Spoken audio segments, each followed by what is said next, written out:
அசோக சக்கரவர்த்தி தனது ரதத்தில் பயணம் செய்து கொண்டிருந்த போது எதிரே ஒரு புத்த துறவி வந்து கொண்டிருப்பதை கவனித்ததும் ரதத்திலிருந்து இறங்கி வந்து அவர் காலில் விழுந்தார்.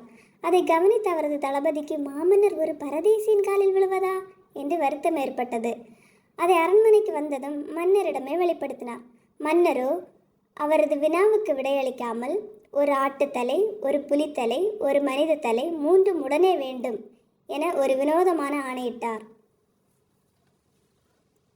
3 தலைகளும் கொண்டு வரப்பட்டன. மன்னர் 3ஐயும் சந்தையில் விட்டு வர சொன்னார். ஆட்டுத்தலை உடனே விலை போயிற்று. புலி தலையை வாங்க பலரும் யோசித்தனர். இறுதியில் ஒரு வேட்டைக்காரன் தன் வீட்டு சுவற்றில் படம் பண்ணி தொங்கவிட வாங்கி சென்றார். ஆனால் மனித தலையை கண்டு எல்லோரும் அஞ்சி பின்வாங்கினர். முகம் சுளித்து ஓடினர். ஒரு காசுக்கு கூட யாரும் வாங்க முன்வரவில்லை. விபரங்களை மன்னரிடம் சொன்னபோது மனித தலையை யாருக்காவது இலவசமாக கொடுத்துவிட சொன்னார். இலவசமாக வாங்கக்கூட யாரும் தயாரவில்லை.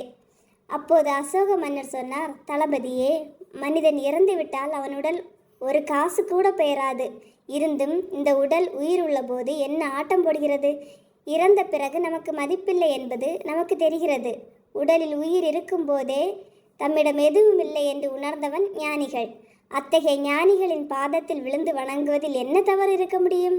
தளபதிக்கு இப்போது புரிந்தது.